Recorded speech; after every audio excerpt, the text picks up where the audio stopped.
जय हिंद। आज का जो समय है बड़ा क्रूशियल समय है और कोरोना ने जो सबसे ज़्यादा इन्फेक्टेड किया है वो मनुष्य के इंसान के जो लंग्स है, हमारे फेफड़े हैं, उस पर ज़्यादा उसने इन्फेक्टेड किया है लंग्स को। और लंग्स ही एक ऐसी चीज़ है जो हमको श्वास लेने में और रेस्पिरेशन में, ब्रीथिंग में हेल्प करते हैं। तो आज का टॉपिक उसी पे बेस्ड है कि हमारा जो रेस्पिरेटरी सिस्टम है क्या, हम इसको समझेंगे और समझेंगे कि हम कोरोना से जो हमारे लंग्स इन्फेक्टेड हो रहे हैं उससे हम कैसे बचा जा सकता है और बिना किसी दवाई के और बिना किसी हॉस्पिटल जाए हुए हम घर में रह के अपने लंग्स को कैसे स्ट्रॉन्ग बना सकते हैं, इस पे भी चर्चा होगी। और शुरू करते हैं अपना हम रेस्पिरेटरी सिस्टम, श्वसन तंत्र। देखिए, जो हमारे लंग्स हैं, आपको जानकारी होगी कि जो इंसान के जो लंग्स होते हैं, हर इंसान के अंदर दो लंग्स होते हैं और जो दो फेफड़े हैं, मतलब हिंदी में इसको फेफड़े कहेंगे हम। जो दो फेफड़े हैं इंसान के शरीर में वो दोनों साइड में होते हैं, वक्ष स्थल पे। और जो राइट लंग्स है वो थोड़ा सा बड़ा होता है लेफ्ट लंग्स से। और जो इसमें जो ऑक्सीजन आ सकती है वो उसकी जो कैपेसिटी है उसको बोलते हैं हम टाइडल वैल्यू। और जो टाइडल वैल्यू होती है वो 500 ml होती है। अब 500 ml कितना होता है आपको समझ में नहीं आ रहा होगा, तो इसके लिए मैं आपको बताता हूँ। ये एक सैनिटाइजर की बोतल है, तो ये 500 ml की है। तो 500 ml सैनिटाइजर करते रहना चाहिए। तो जो हमारे फेफड़े हैं वो भी 500 ml एक बार में हमारी बॉडी के अंदर ऑक्सीजन जाती है, 500 ml ऑक्सीजन लेते हैं। और वैसे इसकी जो वैल्यू कैपेसिटी होती है लंग्स की वो 600 ml तक होती है, लेकिन हम एक बार में 500 ml लेते हैं। अच्छा, जो एक मनुष्य, जो स्वस्थ मनुष्य, वो एक मिनट में कितनी बार सांस लेता है। तो इसके लिए अब सवाल यह है कि इंसान सोया हुआ है या फिर जागा हुआ है। जब हम सोए हुए होते हैं तब भी हम सांस लेते हैं और जब हम जागे हुए होते हैं तब भी सांस लेते हैं। जब इंसान सोया हुआ है तो वो 16 बार सांस लेता है और अगर वो जागा हुआ है तो वो 12 बार सांस लेता है, क्योंकि सोया हुआ इंसान है जो वो स्लीपिंग मोड में अधिक लंबी सांस लेता है। और जो छोटा बच्चा होता है तो उसके लंग्स भी छोटे होते हैं, तो 25 से 26 बार 25 to 26 टाइम्स फॉर 1 मिनट वो रेस्पिरेशन करता है। अब हम आगे समझते हैं। रेस्पिरेशन में एक चीज़ बहुत आवश्यक है, वो है ऑक्सीजन। ऑक्सीजन का लेना ही और CO2 का छोड़ना, ये रेस्पिरेशन है, श्वसन है। तो जो ऑक्सीजन है उसको लेने को हम ऑक्सीकरण कहते हैं। तो श्वसन की प्रक्रिया में ऑक्सीकरण होती है। अच्छा, जैसे ही हम ऑक्सीजन लेते हैं तो दो चीज़ें होती है, एक तो एनर्जी आती है हमको और दूसरा हमारी बॉडी में ऊष्मा आती है, गर्मी आती है। तो गर्मी इसलिए आती है कि ब्लड हमारा सर्कुलेट करता है। जब हम सुबह मॉर्निंग वॉक पे दौड़ते हैं बहुत तेज़ से, हमारी सांसें फूलने लगती हैं और उससे हमको गर्मी लगने लगती है बहुत तेज। और दूसरा, हमारी बॉडी के अंदर एक एनर्जी भी आती है। तो ये बहुत ज़रूरी है कि आप सुबह मॉर्निंग में ज़रूर घूमने जाएं। मतलब चाहे आप छत में ही टहलें, बाहर तो जाना अलाउड नहीं है, लेकिन आप घूमें ज़रूर, दौड़ें एक बार। आप वहीं पे खड़े होकर भी इस तरीके से आप रनिंग कर सकते हैं। तो ये बहुत ज़रूरी है आपके जो लंग्स को स्ट्रॉन्ग करने के लिए। अब हम आगे बढ़ते हैं। जो हमारे जो श्वसन, जो हम रेस्पिरेशन कर रहे हैं, उसके जो पार्ट्स हैं वो कौन कौन से हैं, इसको समझते हैं। देखिए, जो स्तनधारी हैं, जिनके मनुष्य भी एक स्तनधारी की श्रेणी में आता है। स्तनधारी होते हैं जो अपने बच्चों को दूध पिलाते हैं। तो स्तनधारी है जो रेस्पिरेशन करते हैं, तो रेस्पिरेशन फेफड़ों से करते हैं, लंग्स से करते हैं। लेकिन जो कीट होते हैं, मतलब जो इंसेक्ट होते हैं, वो जो श्वसन करते हैं वो ट्रैकिया से श्वसन करता है। ट्रैकिया क्या होता है इसको हम बहुत डिटेल में अभी पढ़ने वाले हैं।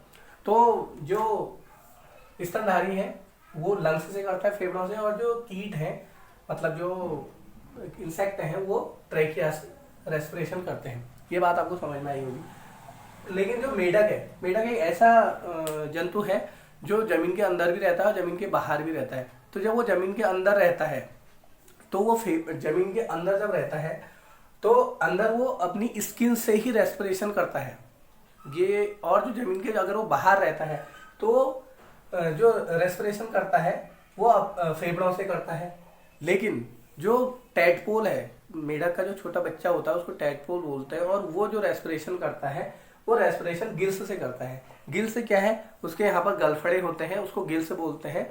और जो गलफड़े है ये उर्दू का शब्द है, और जो गिल्स है वो हिंदी का है। और हिंदी में इसको क्लोम कहते हैं, अंग्रेजी का इसको गिल्स कहेंगे, उससे वो श्वसन करता है। इसके बाद हम बात करते हैं जो ब्रीथिंग होती है। तो ब्रीथिंग बहुत ज़रूरी है। इंसान के ज़िंदगी के जो समय है वो अगर उसे बढ़ाना है तो उसे अपनी रेस्पिरेशन बढ़ाना, अपनी ब्रीथिंग बढ़ानी होगी। तो आप हर घंटे सांस, हर घंटे के बाद 5 मिनट की एक एक्सरसाइज है, लंबी ब्रीथिंग लें और 5 मिनट के लिए, और उसके बाद लंबी सांस लें, लंबी सांस छोड़ें। तो उससे क्या होगा कि आपके जो रेस्पिरेशन के जो टाइम है वो बढ़ेगा, उससे आपकी एज बढ़ेगी, और ये आप करके देखेंगे। ब्रीथिंग 2 टाइप की होती है, एक होता है निश्वसन और एक होता है निःश्वसन। निः मतलब छोड़ देना और नी का मतलब लेना। तो अगर अंग्रेजी में इसको बोला है तो इसको बोलता है इंस्पिरेशन और एक्सपिरेशन, या इसको सिंपल वर्ड में इनहेल, इनहेल मतलब इन करना ऑक्सीजन, इनहेल और एक्सहेल। तो इस तरीके से हम समझते हैं कि इंस्पिरेशन और एक्सपिरेशन क्या होता है। अब हम देखिए इस वातावरण में, इस वायुमंडल में, एनवायरनमेंट के अंदर 78% हमारी नाइट्रोजन है, 21% हमारी ऑक्सीजन है, और इसके साथ और भी बहुत ढेर सारी गैसें हैं। तो जब हम ऑक्सीजन लेते हैं, जब हम सांस लेते हैं, इनफैक्ट जब हम सांस ले रहे हैं तो केवल ऑक्सीजन ही थोड़ी जा रही है, हमारी बॉडी के अंदर 78% नाइट्रोजन जा रही है, 78% N2 जा रही है, 21% हमारी बॉडी के अंदर ऑक्सीजन जा रही है, और कार्बन डाइऑक्साइड CO2 है जो वो जा रही है 0.03%। इतनी हमारी बॉडी के अंदर CO2 जा रही है। 78% हमारी बॉडी का N2 और 21% O2 और 0.03% CO2। लेकिन जब हम सांस छोड़ रहे हैं, एक्सहेल कर रहे हैं, एक बार हमने सांस ली तो इतनी चीज़ें गई अंदर, अब हम सांस छोड़े तो उस टाइम पे कितनी चीज़ें निकल रही है। तो N2 है जो वो कितनी निकलेगी, N2 की हमारी बॉडी को जरूरत है नहीं है, तो 78% बाहर निकल जाएगी N2 नाइट्रोजन, और O2 ऑक्सीजन 17% निकलती है बाहर, और 4% का इसमें थोड़ा सा हेरफेर होता है। हमारी बॉडी को ऑक्सीजन चाहिए तो 4% हमें ऑक्सीजन मिलती है, और CO2 है जो 4% बाहर निकल जाती है। इस चीज़ को आपको जानकारी होनी चाहिए। इसके बाद हम बात करते हैं जो हम श्वसन करते हैं तो उसमें कौन कौन से हमारे जो शरीर के जो अंग हैं वो काम कर रहे हैं। तो इसमें 10 हमारे बॉडी के जो 10 पार्ट्स हैं वो हमारे रेस्पिरेशन में हेल्प करते हैं। तो सबसे पहले हम बोलते हैं कि हमारे जो श्वसन अंग है क्या है, नाक।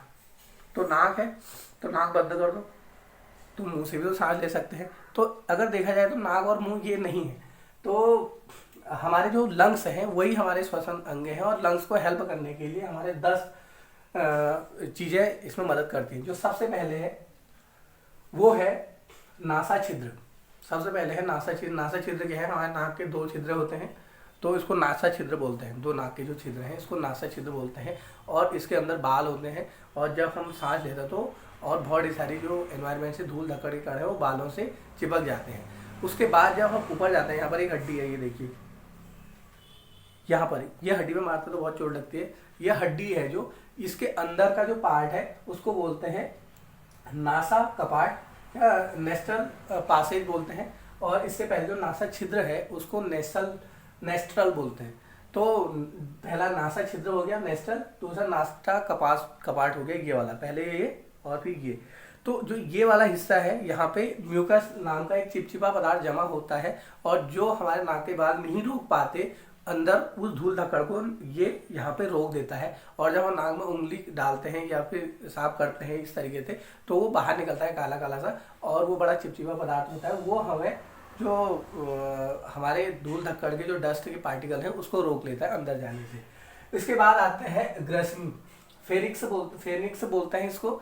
ग्रसनी क्या होता है, ग्रसनी हमारा आप अगर ऐसे मुंह खोलोगे तो जीभ के अंदर गले में, या किससे बोलना आज आप कि मुंह खोलो और पूरा मुंह उसके अंदर देखना, तो आपको यहाँ पर मतलब मुंह के अंदर आपको एक मतलब एक मांस का टुकड़ा सा लटका हुआ मिलेगा, उसको बोलते हैं हम ग्रसनी या हलक बोलते हैं, हलक बहुत साधारण शब्दों में हलक बोलते हैं उसको।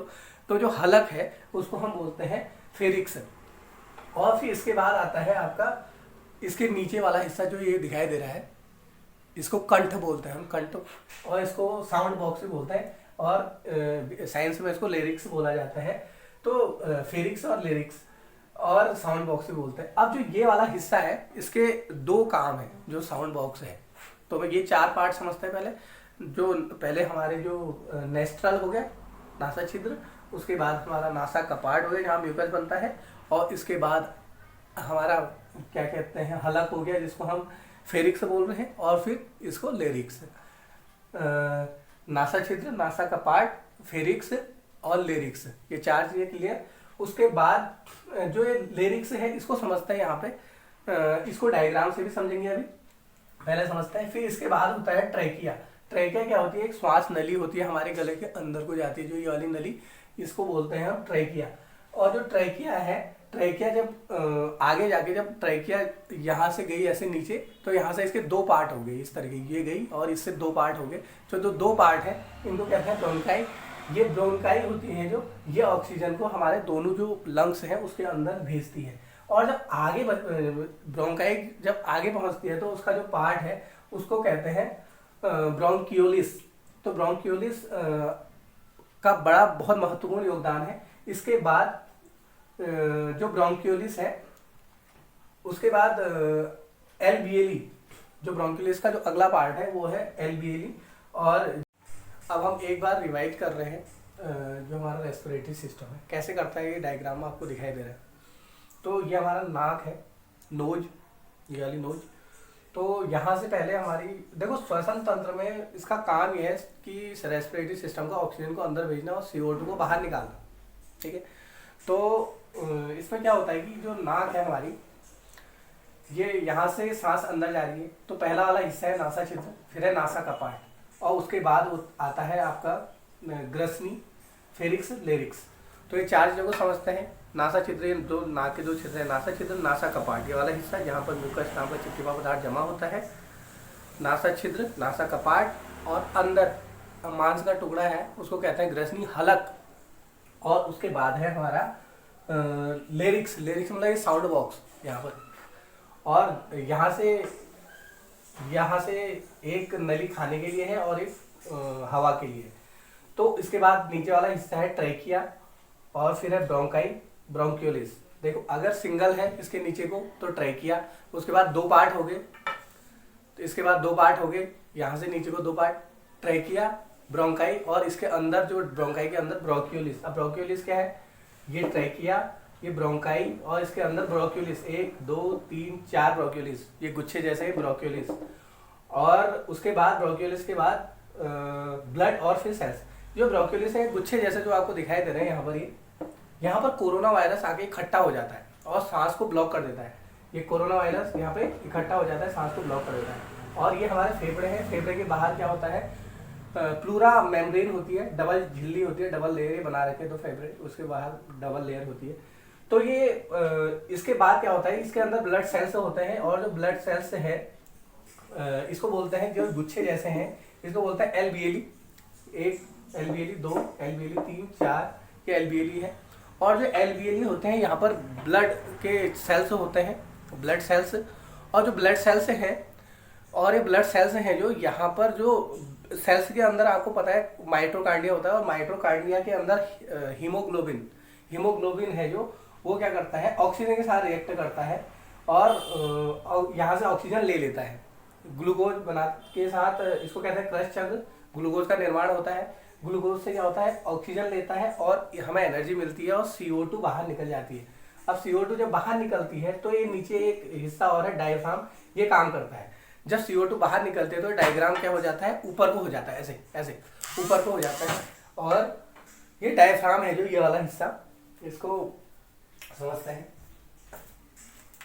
आपको दिखाई दे रहा हो ये वाला हिस्सा, जब हमारी CO2 बाहर को निकलती है तो ये डायफ्राम है ऊपर को धक्का मारता है, ऐसे पुश करता है ऊपर को, ऐसे धक्का मारे, निकल निकल निकल। अब सांस बाहर निकली तो इस तरीके से डायफ्राम है जो सेट कर रखा है मैंने, ये वाला हिस्सा पुश करता है अंदर ऊपर को और सांस बाहर निकालने के लिए हेल्प करता है। और जब हम सांस लेते हैं उस समय फेफड़े हमारे फूल जाते हैं तो डायफ्राम नीचे हो जाता है। जब हम सांस लेते हैं तो डायफ्राम नीचे हो जाता है और सांस जब निकालते हैं हम तो डायफ्राम ऊपर हो जाता है। तो ये ऊपर होने के बाद क्या होता है, ये ऑक्सीजन है जो ये हमारे नाक से ऐसे ऊपर निकल जाती है बाहर CO2, जब ये ऊपर हो जाए डायफ्राम। लेकिन एक सवाल है कि जो गर्भवती महिलाएं होती हैं हमारे, तो उनके जो नीचे है यहाँ पर तो उनका बेबी बॉय बेबी गर्ल होते हैं इस वाले हिस्से में। अब डायफ्राम नीचे कैसे आएगा, और नीचे आएगा तो उसको पुश करेगा तो बच्चे को नुकसान हो जाएगा इस केस में। तो इसलिए जो गर्भवती महिला है उनके रिब्स होते हैं, तो डायफ्राम का काम रिब्स करती है। तो ये जो गर्भवती महिलाएं हैं उनकी जो रिब्स है उसको सेफली रखना चाहिए, इधर और इधर 2 रिब्स होती हैं, वो डायफ्राम का काम करती है। अच्छा, अब जो कोरोना वायरस यहाँ पर जो ये जो छोटे छोटे गुच्छे जैसे हैं इनको LBLE कहते हैं। कोरोना वायरस यहाँ पे जम जाता है और हमको जो ये ऑक्सीजन है, ये ऑक्सीजन जो ब्लड सेल्स हैं हीमोग्लोबिन और माइटोकांड्रिया के पास जाने नहीं देते, और उससे क्या होता है हमारे सांस सेल्स ब्लॉक हो जाते हैं, ऑक्सीजन की हमारे अंदर कमी हो जाती है। आपने सुना होगा कि जिसको कोरोना वायरस हो गया उसको ऑक्सीजन की क्या हो रही है, कमी हो रही है। ठीक है, तो इस तरीके से आपको ये चीज़ समझ में आई होगी हमारा जो श्वसन तंत्र है वो कैसे काम कर रहा है। और जी, तो हमने 10 पार्ट पढ़े नासा छिद्र। अब इसको हम डायग्राम से समझते हैं। पहला नासा छिद्र, नासा का पार्ट, ग्रसनी, larynx, pharynx, larynx, trachea, bronchi, bronchioles, LVLE और ब्लड और इसके बाद सेल्स। तो इसको यहाँ पे समझते हैं हम। एक मनुष्य बना रखा है मैंने, तो इसका ये आपको दिखा दे रहा हूँ, नोज है। तो नोज के जो अंदर जो 2 छिद्र हैं उसको बोलेंगे हम नेस्टल, नासा छिद्र। उसके बाद जो ऊपर वाली जो हड्डी है इसको बोलते हैं नासा कपाट। फिर उसके बाद हम आते हैं नीचे को, इधर देखिए, इधर हमारी जब हम सांस लेते हैं तो ऑक्सीजन नीचे को आती है। तो यहाँ पर 2 चीज़ें हैं, एक तो यहाँ पे ये जो मैंने बताया आपको, मुंह अगर आप पूरा खोलोगे तो यहाँ पे दिखाई देगा, इसको बोलते हैं हलक, बोलते हैं फेरिक्स। और इसके बाद ये वाला हिस्सा है जो इसको बोलते हैं लिरिक्स, साउंड बॉक्स यहाँ पर। और जो यहाँ पर जो साउंड बॉक्स है इसके 2 हिस्से हैं यहाँ से, और यहाँ पर क्या होता है, एक फूड पाइप है और एक हमारा एयर पाइप है। तो अब ये जब हम सांस लेते हैं तो जो या खाना खाते हैं दोनों एक ही पाइप से जा रहा है नीचे को, यहाँ से नीचे को एक ही पाइप से जा रहा है। लेकिन यहाँ से हम खाना वाला जो फूड ले रहे हैं वो भोजन वाली नली में जाएगा और एयर वाली नली में जाएगा। इसको जो बताता है वो है एपिग्लोटिस। एपिग्लोटिस एक यहाँ पर लगा होता है पार्ट है। तो वो क्या करता है, अगर हमें खाना खा रहे हैं तो सांस वाली नली पे अटक जाए, रुक जाएगा, उसको बंद कर देगा। अगर हम खाना नहीं खा रहे हैं, हम सांस ले रहे हैं, तो उस केस में वो फूड पाइप में को ब्लॉक करेगा और उसमें सांस जाती रहेगी। लेकिन कई बार हमको हिचकी आती है तो हमारा इसका जो हमारा माइंड है, माइंड के फोन से इसको सिग्नल देते हैं कि भाई अब आपको क्या करना है, फूड पाइप को बंद कर देना है बिकॉज हम सांस ले रहे हैं। और दूसरी बार हमें क्या करना है, जो एयर पाइप को बंद करना है बिकॉज हम खाना खा रहे हैं। तो कई बार क्या होता है कि हम उसको सोचते हैं, हमारा ध्यान कहीं और जगह होता है और हम खाना खाते रहते हैं, और जो फूड जो ये एपिग्लोटिस है यहाँ पर वो एयर पाइप पे ब्लॉक करना होता है उसने, तो वो फूड पाइप पे ब्लॉक कर देता है गलती से, और हमको हिचकी आती है, खाना कई बार मुंह के नाक के रास्ते बाहर निकल जाता है। ऐसा आपको ने देखा होगा। तो इसके बाद हम आगे बढ़ते हैं। तो ये वाला हिस्सा है, ये ट्रैकिया है। जो ट्रैकिया है ये कार्टिलेज की इस तरीके से जो रिप्स जो कैबेज होती है उससे बनी होती है। इस तरीके से छल्ले होता है इसके अंदर, जो है दिखाई दे रहा होगा आपको। ट्रैकिया ये इसलिए कि अगर हमको सांस नहीं ले रहे हैं तो पिचक ना जाए नली, इसलिए इसमें इस तरीके से बनी होती है छल्ले से। ट्रैकिया के बाद जब ट्रैकिया नीचे आता है तो ये 2 हिस्सों में बढ़ जाता है, जिसको ब्रोंकाई बोलते हैं। और जो ब्रोंकाई है वो उसके बाद ये बहुत ढेर सारे इस तरीके से 1 2 3 4 ये इस तरीके से आगे छल्लों में बढ़ता है ब्रोंकाई, उसको बोलते हैं हम ब्रोंक्यूलिस। ये ब्रोंक्यूलिस है, ये ब्रोंकाई है। दो ब्रोंकाई होती है हमारी ट्रैकिया, एक ट्रैकिया के बाद 2 ब्रोंकाई, उसके बाद ब्रोंक्यूलिस और उसके बाद एलवीएली। एलवीएली एक बहुत ही इंपॉर्टेंट पार्ट अदा करता है हमारे सांस लेने में। ये क्या करता है, गैसों को और रक्त को क्या करता है, पास करता है। तो ये देखिए इस तरीके से ये क्या है, एलवीएली है। जो एलवीएली है ये क्या करते हैं, ये ब्लड सेल्स होते हैं इसके अंदर, ब्लड सेल्स। तो जो ब्लड सेल्स होते हैं वो क्या करते हैं, ब्लड की जो कोशिकाएं हैं उसको, उसमें जो माइट्रोकांडिया है, जो माइट्रोकांडिया में क्या होता है, क्रश चक्र चलता है और ग्लूकोज का निर्माण होता है, ग्लूकोज बनता है। और इसकी रिएक्शन यहाँ पे लिखी है मैंने, ये ग्लूकोज है, ये ऑक्सीजन के साथ मिलेगा, C6H12O6 + O2, ये ग्लूकोज का फॉर्मूला है। तो इससे क्या होगी, हमको एक तो एनर्जी मिलेगी और दूसरा CO2 बाहर निकल जाएगी और साथ में H2O। तो इससे आप देखेंगे, इसको समझते हैं, जो ये हमारा एलवीएली है, इनको एलवीएली बोलते हैं। जो एलवीएली है ये किसके साथ रिएक्ट करता है, ग्लूकोज के साथ। जब ये ग्लूकोज के साथ रिएक्ट करेगा तो क्या होगा, एनर्जी मिलेगी और CO2 बाहर निकलेगी। जो CO2 बाहर निकलती है वो वापस यहाँ जाती है एलवीएली में, और एलवीएली के थ्रू ये ट्रैकिया में, ब्रोंकाई में, ब्रोंकाई से ट्रैकिया में, ट्रैकिया से ये हमारी बाहर निकल जाती है। हमने एक बार सांस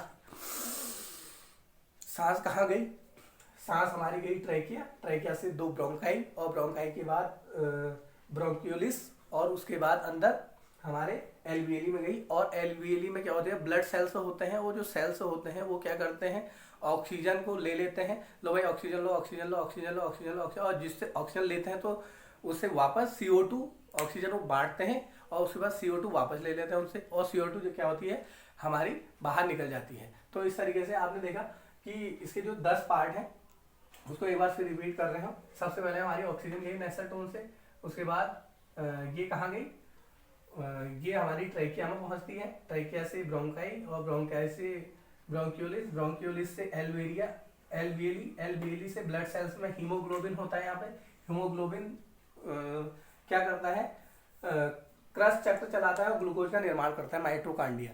क्योंकि हमारी जो कोशिका है, कोशिका का एक बहुत महत्वपूर्ण हिस्सा है माइटोकांड्रिया। माइटोकांड्रिया को ऊर्जा ग्रही पावर हाउस ऑफ सेल्स बोलते हैं, और हमारा पूरा शरीर है जो सेल्स से ही निर्मित है। बिना सेल्स के हम मतलब कल्पना नहीं कर सकते शरीर की, क्योंकि फंडामेंटल यूनिट ऑफ लाइफ है सेल। तो सेल्स के अंदर माइटोकांड्रिया है, और माइटोकांड्रिया है जो वो जब ब्लड के साथ, ब्लड सेल्स के साथ जो माइटोकांड्रिया है वो हीमोग्लोबिन के से मिलता है, तो वो क्या करता है, ऑक्सीजन को गेन करता है और CO2 को बाहर निकालता है। तो इस तरीके से हमको एनर्जी भी मिलती है। अब हम समझेंगे कि जो ICU में जब हम कोई समुद्र में जाता है ऑक्सीजन सिलेंडर लेके, और कोई पर्वत पे जाता है ऑक्सीजन सिलेंडर लेके, तो क्या उसमें ऑक्सीजन ही होती है? जी नहीं। जब ऑक्सीजन सिलेंडर लेके कोई पर्वत पे जाता है, जैसे माउंट एवरेस्ट पे कोई चढ़ता है, तो उसमें ऑक्सीजन के साथ नाइट्रोजन गैस भी होती है। नाइट्रोजन गैस क्यों होती है? क्योंकि हमारी जो बॉडी है उसको आदत है, जब भी वो हम सांस ले रहे हैं यहाँ जमीन पे, तो क्या हो रहा है कि ऑक्सीजन के साथ नाइट्रोजन भी जा रही है, तो इसलिए ऑक्सीजन सिलेंडर में नाइट्रोजन भी होती है। और जब हम समुद्र में जाते हैं वहाँ भी नाइट्रोजन होती है।